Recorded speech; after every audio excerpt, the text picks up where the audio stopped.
Saya masih ingat pelajaran SD Tempo dulu bahwa Pulau Buton dikenal sebagai penghasil aspal. Dan saat ini saya berada di sebuah perbukitan aspal yang sangat luas.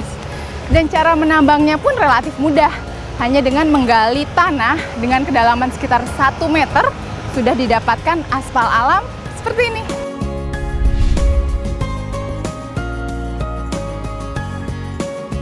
Kota Bau-Bau sebelumnya adalah ibu kota Kabupaten Buton. Namun pada tahun 2003, ibu kota kabupaten dipindah ke Pasar Wajo yang kini menjadi tujuan kita berikutnya.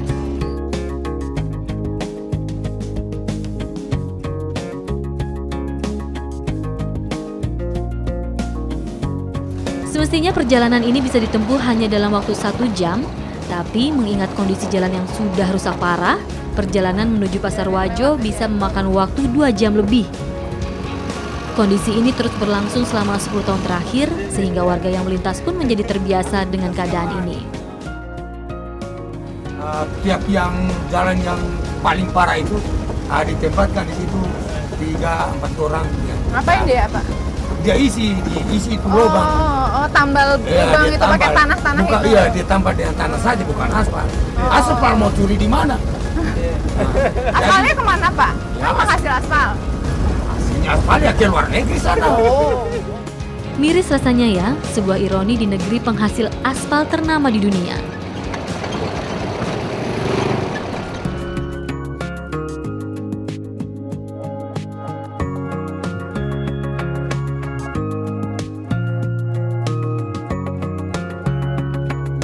Dalam perut bumi Buton terkandung beribu-ribu ton aspal mentah. Dan predikat sebagai penghasil aspal alam terbukti dari adanya lokasi-lokasi penambangan aspal yang ada di beberapa wilayah, seperti Kabongka dan Lawele. Saya masih ingat pelajaran SD Tempo dulu bahwa Pulau Buton dikenal sebagai penghasil aspal. Dan saat ini saya berada di sebuah perbukitan aspal yang sangat luas. Dan cara menambangnya pun relatif mudah. Hanya dengan menggali tanah dengan kedalaman sekitar 1 meter, sudah didapatkan aspal alam seperti ini.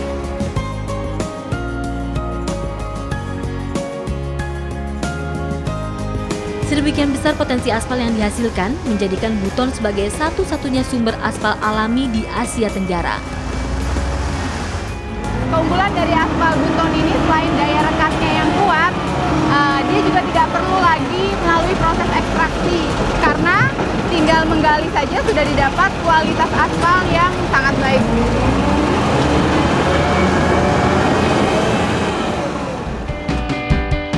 Ya, aspal alam Buton memang sudah dikenal sejak zaman penjajahan Belanda. Peminatnya pun sampai mancanegara seperti Singapura, Vietnam, dan Cina.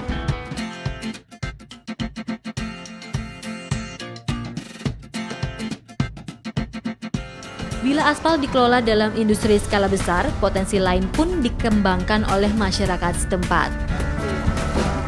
Seperti para wanita di desa Kancinaa, Kabupaten Buton. Para ibu ini mengisi aktivitas sehari-hari mereka sebagai pembuat minyak kelapa tradisional. Dalam sehari, setidaknya 160 butir kelapa mereka olah menjadi minyak. Dengan bekerja dari pagi hingga sore, mereka bisa menghasilkan 30 botol minyak kelapa yang dijual Rp5.000 setiap botolnya. Nah, salah satu yang unik adalah proses pemerasan santannya. Ada polisi ini deh. Kalau bisa nih sampai sari-sari dari kelapanya tuh udah nggak ada lagi, sampai tidak menetes lagi, Bu. Goyang dulu. Oke. Kasih goyang dulu. Wow, tinggi. Ini nggak bolong kan, saya naikin. Ikatlah kan kalau milih-milih. Setelah itu, barulah direbus dalam tungku berbahan bakar sabut kelapa. Mau matang, udah tercium harumnya dan katanya rasanya tuh gurih. Tapi sayangnya karena ini tanpa bahan pengawet, jadi paling bisa awet di dalam jerigen disimpan selama 1 bulan. Setelah itu jadi rusak minyaknya.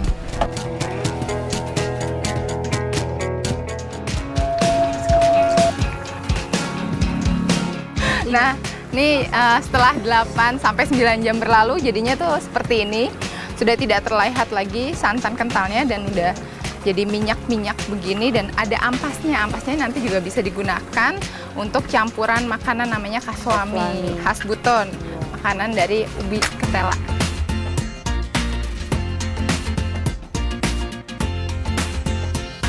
Ampas minyak atau tahi minyak ini ternyata laku dijual juga loh. Banyak ya. Wah, udah jadi nih Bu. Nah, ini dia yang saya bilang tadi, kaswami dari ketela, ubi ketela ya. Ini semuanya tuh nggak ada yang kebuang. Tadi santannya berubah jadi minyak, terus ampasnya, ampas manis ini juga bisa jadi lauk. Terus tadi sisa-sisanya ampas yang mentah itu buat makanan ternak ayam. Cobain dulu.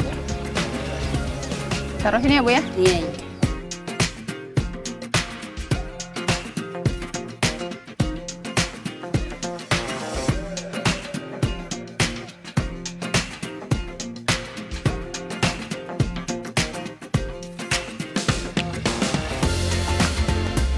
Jadi kaswaminya ini gurih, terus ampasnya rasanya manis, perpaduannya pas, apalagi kalau ditambah sama ikan bakar. Ini juga udah cukup kok. Makanan khas orang Buton. Makanan khas orang Buton.